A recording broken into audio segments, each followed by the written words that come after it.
a post-tropical storm gutting the Halifax waterfront, a long smear of dark blood on rain-slicked pavement, and a man slumped against the service entrance of a building, one hand pressed hard to his ribs, the other open and empty against the flooded concrete. Elin Frazer had exactly two choices standing in that alley at 2:15 in the morning. Step back, pull out her phone, and dial 911 from the safety of her locked apartment upstairs, or crouch down and do what 3 years of nursing school had drilled into her hands and her instincts. She did not step back. That single decision didn't just save his life. It put hers directly in the path of something she had no preparation for. Post-tropical Nadine had torn in off the Atlantic with the kind of sustained fury that made the weather service reach for language like catastrophic and life-threatening. Words that feel abstract until you're driving home along the McDonald Bridge with the guardrails shaking beneath the wind. Ellen had worked a double shift at Dartmouth General, 12 hours in the emergency department, assisting the trauma team through the storm's first wave of casualties. And by the time she was finally released, it was past midnight and the underground parking garage had flooded completely. She'd walked 3 blocks from her car through horizontal rain, hunched inside her jacket, her sneakers soaked through by the time she reached the service lane behind her building on Barrington Street. She almost missed him entirely. The overhead light in the lane had gone out hours earlier, and the rain sheeting off the eaves was nearly a solid wall of sound and water. But something stopped her. Not a sound, not a shape, but a color that was wrong. Too dark, too thick to be puddle water, spreading from beneath a man sitting with his back against the corrugated steel service door, his left hand pressed to his side. Ellen's brain did what it had been trained to do, assessment before emotion. She dropped to a crouch beside him, pulling off her backpack. "Hey," she kept her voice level. "Can you hear me?" His head came up fast. That was the first thing that caught her off guard. Not the dazed lag of someone barely conscious, but immediate, sharp attention. His eyes were dark walnut brown, and they were already moving across her face with the same measuring quality she used on patients who might be concealing something. "Don't." His voice was a wreck of a sound, barely carrying over the rain. "Don't call anyone." His accent was hard to place, maritime vowels with something older underneath, something Eastern European worn smooth by decades of Canadian living. "You're bleeding significantly," Ellen said. She reached toward his side. His right hand caught her wrist, not violently, but with a grip that communicated very clearly that he could make it so if he chose. She looked at his hand, then at his face. He was pale beneath his tan, the color of serious blood loss. There was a deep laceration through his left eyebrow and bruising along his jaw that hadn't come from the storm. "Let go of my wrist," she said. "I'm a nursing student. I work in emergency medicine. I'm not going to hurt you, and I'm going to help you whether you let go or not, so you might as well." The calculation behind his eyes ran its course. He released her. She was already opening her backpack. She carried a trauma kit, heavy, overstocked. Her classmates at Dal teased her about it constantly. Tonight it was the reason this man was not going to die in a service alley in the middle of a storm. "I need to see the wound," she told him. "I'm opening your jacket." He said nothing. She peeled back the sodden wool, a coat that had cost more than her monthly rent easily, and beneath it a dress shirt, also expensive, soaked through with blood at the left lateral ribs. She used her trauma shears. He made no sound as the fabric pulled away. Stab wound. She ran through her assessment quickly, penlight in her teeth, gloved hands probing carefully. Entry at the lower left ribs, angled. The blade had been deflected, likely by bone, which meant the exit was incomplete, the damage messier than a clean through and through, but not arterial. Painful, significant blood loss. Not immediately fatal if she moved. She packed the wound with hemostatic gauze, pressing firm and holding pressure. He inhaled sharply and controlled it down to a long exhale through his nose. She looked up at him while she worked. That was when she saw the tattoo. His collar had been torn in whatever fight had preceded the alley. Visible along his left collarbone, just above the open throat of his shirt, was the edge of a tattoo she recognized the way you recognize something you've heard described, but never expected to see in person: an anchor wrapped in chain, the chain forming a stylized letter V around the shank, the symbol of the Varco Collective, the maritime crime organization that had controlled Halifax's deep-water shipping infrastructure for 40 years. 11 years of federal task forces, multiple lower-level convictions. The top of the organization had remained entirely untouched. Elin kept her hands steady.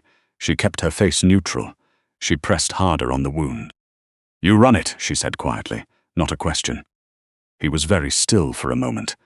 "What makes you say that?" "Because I've treated dock workers who've had run-ins with collective enforcers. They don't get the anchor tattoo at the collar line. That placement is for the people who make the decisions." A long pause. The rain hammered down around them, then simply, "Help me inside." Getting him up 4 flights of service stairs was a controlled exercise in stubbornness. He was over 6 feet and built with the dense, solid weight of a man who had spent his life working physically, and the wound made him lean in the wrong direction. Elin got her shoulder under his right arm and talked him through every landing. He said nothing the entire way up. He breathed through his nose, deliberate and careful, managing the pain with the practiced economy of someone who had experience doing so. Inside her apartment, she settled him on the bathroom tile, easier to clean, and worked properly under the overhead light. She flushed the wound with saline, repacked it with fresh gauze, applied a pressure dressing tight around his torso, checked pupils, equal and reactive. His blood pressure with her portable cuff was low but not critical.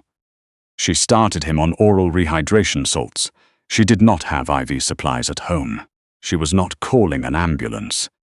He watched her work with those dark, measuring eyes. "You're not asking me anything," he said. His voice was steadier now, some color returning to his face. "I'm trying to stop you bleeding first," Elin said. "Questions come after." She made him drink. She changed the dressing at the 1-hour mark. She sat on the edge of the bathtub with her knees pulled to her chest and a cup of tea growing cold on the floor beside her, and she did not sleep. Around 4 in the morning, the fever spiked, not high enough to suggest sepsis, likely the inflammatory response to the wound and to hours of cold exposure. He became briefly incoherent, restless, saying things she couldn't follow. Names, numbers, the word Mulgrave, repeated with an urgency that made her think it wasn't a place. She pressed a cool cloth to his forehead. "You're safe," she said, the way she said it on the ward. "Stay still." His eyes opened, glassy at first. Then his gaze found her face and the focus returned, sharp as it had been in the alley. "What's your name?" he said. "Elin."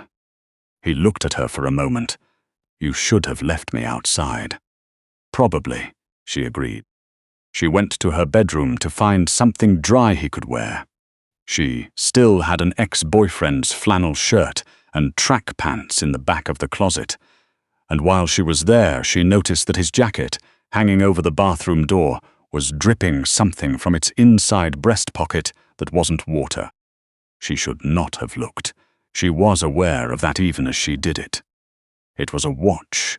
A Vacheron Constantin, its crystal cracked, its value the kind of number she would have to look up to even understand. She started to set it on the vanity and stopped. The weight was wrong, too heavy by a margin she noticed because she handled equipment for a living and weight meant something. She turned it over.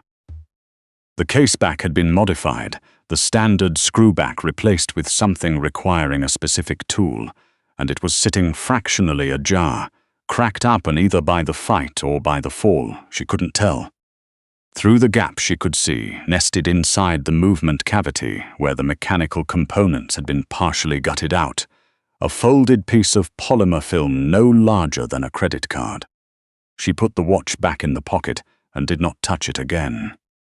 By 6:15 he was upright and fully coherent, sitting with his back against the bathtub, the dressing holding, his breathing regular. He'd accepted more water, and he was looking at her with the complete, unhurried attention she imagined he gave everything. "You went through my coat," he said. I was getting you something to wear. I didn't open anything. But you found the watch. She didn't ask what he meant by that specifically. I noticed it was damaged. Something in his face shifted. Not alarm, not anger. Something that looked more like the recognition of a fact he'd already calculated. He studied her for a long moment. You didn't call the police, he said. You asked me not to. People ask for things. It doesn't mean much. He tested the dressing with one careful hand. A nursing student on the back half of a double shift had every practical reason to involve emergency services. It would have been the correct clinical decision. You're not dead, so I made the right medical decision, Elin said. What happens next is yours to manage. The corner of his mouth moved, a brief, controlled thing that came and went before it fully formed. He reached into the inside pocket on the opposite side of the jacket from the watch, which told her he'd known where the watch was the entire time, and produced a satellite phone she hadn't noticed and probably should have found when she'd checked him for weapons. He keyed in a sequence quickly and held the phone to his ear for less than 5 seconds. Then he set it down on the tile between them. I've sent my location to my people, Darrow Kane said. Elin went still. How many people? Enough to matter. He said it without any particular emphasis, which made it worse. Last night was an organized hit. Someone with access to my schedule and my security protocols. We were holding a meeting with a federal port authority contact on the Mulgrave Wharf. It's a location we use for container documentation. And we were ambushed. 3 of my people are dead. He delivered this in the same detached register she used when presenting a case to a supervisor. The people who did this will trace the route I took when I ran. They will reach this street within the hour. Elin's heart rate climbed in a way she felt in her throat. Then call the RCMP. The man who ordered this is the Deputy Director of the Canada Border Services Agency. His voice remained completely even. He's been embedded with the collective's financial infrastructure for 9 years. I know exactly what he's been doing with that access, and he knows I know. He ordered this because I refused to allow him to use our shipping routes to move fentanyl precursors through the port of Halifax. He would rather bury me than lose the arrangement he has. A pause. Calling the RCMP puts you in an interrogation room and puts me in a body bag. There's no version of that call that ends differently. It was only then that she noticed the sound beneath his words, real and building, not what remained of the storm. Engines, multiple, heavy, not passing through, stopping. She moved toward the window on instinct, and he said, sharply for a man with a stab wound and a fever, "Don't touch the blinds." She stopped. The sound kept building, deep, mechanical, the grinding rev of heavy vehicles negotiating a narrow urban street. She counted without looking 6 engines. 8. More than that. They idled and did not move on, and the vibration of them came up through the floor of her apartment in a way that had nothing to do with the weather. Car doors, a controlled sequence, not hurried, not random, and beneath that, boots on wet pavement, organized and deliberate. Elin stood in the middle of her bathroom and understood, with the clean clarity she associated with the worst moments in the emergency department, that the life she had been living 24 hours ago was already gone. The knock at her front door came 4 minutes later, 3 beats, precise. "Open it," Darrow said. "This is It's my second. Open the door, Elin." She went. She unlatched the deadbolt and pulled it open, and the man on the other side was perhaps 50, compact, in a dark rain jacket that cost more than it looked like. He had the eyes of someone who had been making hard decisions quickly for a very long time. He stepped past her without looking at her directly. "Mr. Kane," he crouched beside Darrow Stern. 3 confirmed at the wharf, the man called Stern said immediately. "Book, Macizak and Teal." The contract team used modified Port Authority surveillance infrastructure to track your vehicle telemetrics. Mulgrave had federal access to the entire grid. He's been building this for at least 6 months. "Of course he has." Darrow's jaw was tight. "He's meticulous. I've always known that about him." He looked toward the window. camera coverage on this block. Full city grid plus Port Authority overlays. They have Barrington Street from Cogswell to the waterfront. A pause. They'll match property records to your entry point within the hour. Darrow turned and looked directly at Elin. I know you want us out, he said. I understand that. But before anything else, look at this. He nodded at Stern, who produced a phone and held it toward her. The screen showed a live camera feed, angled from somewhere across the street, pointed at the building's front entrance below.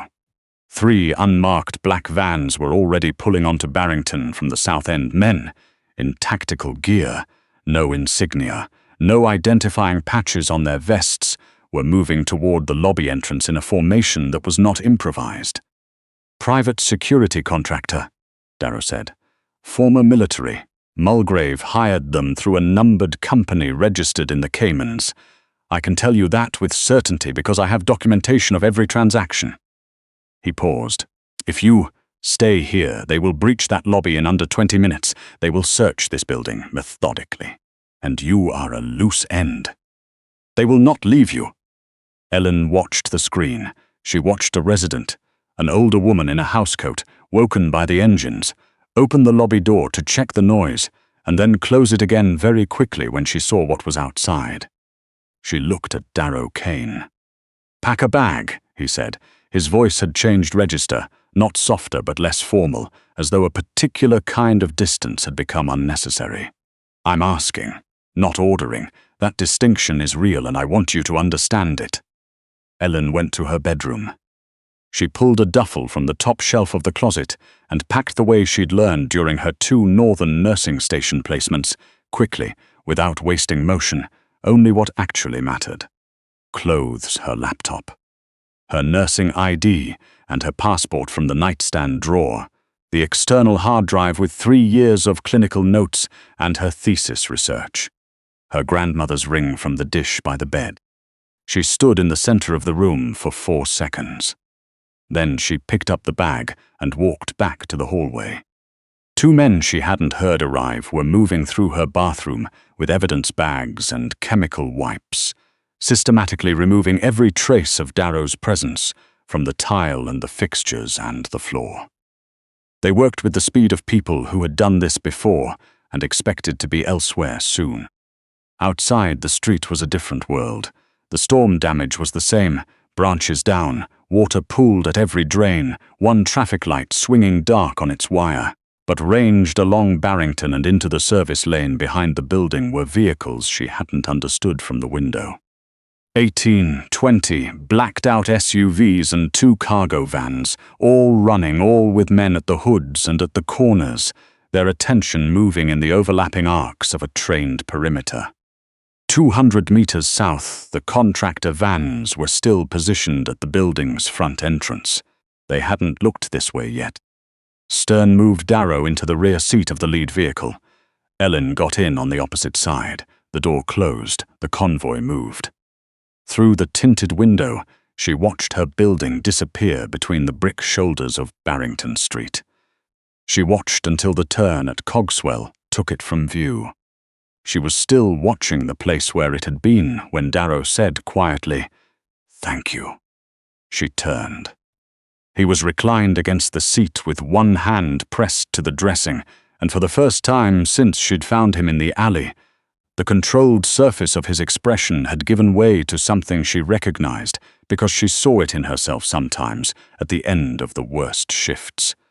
Exhaustion that had nothing to do with the body. "Where are we going?" she said. "A property near Baddeck, Cape Breton, off any public record, held through a numbered company that Mulgrave has no access to." He looked at her steadily. "You are not a hostage. I want to be absolutely clear about that. You are there because it is the only place you will be safe until I dismantle Mulgrave's infrastructure from the ground up, which I am going to do. And how long does that take?" Less time than he's expecting. A pause. "I owe you a debt, Elin. In the world I operate in, that's not a social grace. It's a fact with real consequences." She looked at her hands. She thought about her clinical placement starting on Wednesday. She thought about Dr. Cheng on the ward. who was going to want an explanation. She thought about her apartment, which within the hour was going to look like a crime scene, regardless of how thoroughly Stern's men had cleaned the bathroom. "The watch," she said. Darrow was quiet for a moment. "What about it?" "It's too heavy, and the caseback was open." He studied her with that same quality of attention she'd felt in the bathroom. The kind that didn't miss much. Most people wouldn't notice that. "I notice things for a living." He was quiet for several seconds. Then he reached into the pocket of the flannel shirt she'd given him and produced the Vacheron Constantin, holding it up in the grey morning light coming through the tinted glass. "The movement has been partially replaced with a modified optical data storage architecture. It reads as a standard mechanical escapement on any security scan. Inside it holds 14 months of documented financial transactions between Edmund Mulgrave and the contractors he's used to build his operation. Port Authority access logs. Wire transfers routed through 3 offshore jurisdictions. Import manifests falsified to move fentanyl precursors through Halifax under the cover of commercial container shipments." He turned the watch in his fingers. "Mulgrave destroyed our warehouse servers at the wharf to eliminate this evidence. He does not know that it was backed up here 2 weeks ago, specifically because I suspected something like this was coming." Elin looked at the watch in his hands. "When you dragged me through that door," Darrow said, and his voice had dropped to something she had to lean slightly toward to hear, "you didn't just keep me alive, you kept this intact. The entire case against a man who has been poisoning this coast for 2 years still exists because of one decision you made in 30 seconds in the rain." He paused. "You are the reason Mulgrave does not win." The convoy crossed the MacDonald Bridge as the last of the storm cloud thinned, and the first flat, rain-washed light of morning broke open across the Dartmouth side of the harbour. Below, the water was still rough, still dark, still churned from the night before. Halifax behind them looked smaller than it was. Elin Frazer, nursing student, careful person, someone who had believed until approximately 2 hours ago that she had a reasonable sense of the shape of her life, pressed her back against the leather seat and looked at a cracked watch holding evidence that could bring down a federal official and redraw the power structure of the entire Atlantic coast. She had found a man bleeding in an alley and made a choice in less time than it took to think about it. She was beginning to understand that the choice had not ended there. It had only in that moment begun. The war Darrow Kane was about to wage on the man who'd tried to bury him in a Halifax storm was already underway. And whether Elin's old life was waiting for her on the other side of it, or whether that life was already over, was a question that the grey morning over the harbour offered no answer to at all.